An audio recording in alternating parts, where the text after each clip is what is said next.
કારણ કે અને બીજું તમે પેલો ક્રિસ્ટોફર લેન્ડોવને સાંભળો, હા, deputy secretary of state. Yes, Christopher Landau શું કહે છે કે ભાઈ કોઈ ભારત એવા વહેમમાં ન રહે, અથવા ભારતને લઈને કોઈ બીજું એવા કોઈ વહેમમાં ન રહે કે અમે જે છૂટ આજથી 20-22 વર્ષ પહેલા ચાઇનાને આપી હતી અને જેના કારણે ચાઇના આવડું મોટું જાયન્ટ થઈ ગયું, એ અમે છૂટ ભારતને આપશું નહીં આપીએ. અમે ભારતને એટલું જ વધવા અથવા વિકસિત થવા દઈશું અથવા ગ્રો થવા દઈશું જેટલી અમારી જરૂરિયાત છે. એક ભૂલ થઈ ગઈ ચીનના કેસમાં, અમે બીજી વખત એ ભૂલ નહીં કરીએ. જી, ભારત ખાલી અમેરિકાનું એક પીઠું બનીને રહે, ભારતથી અમેરિકાને કેટલો ફાયદો થાય એ રસ, અને એટલો જ રસ ખાલી અમેરિકા.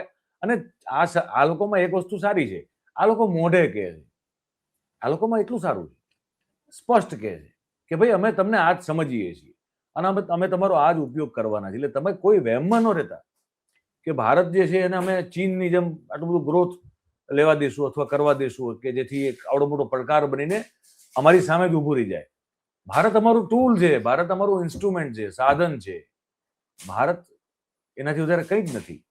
એટલે આ બધી વાતો જે થઈ રહી છે ને, આને લોકો એ બહુ સમજી વિચારી અને મતલબ એના ઉપર ખરેખર દેશના લોકોએ વિચારવાની જરૂર છે.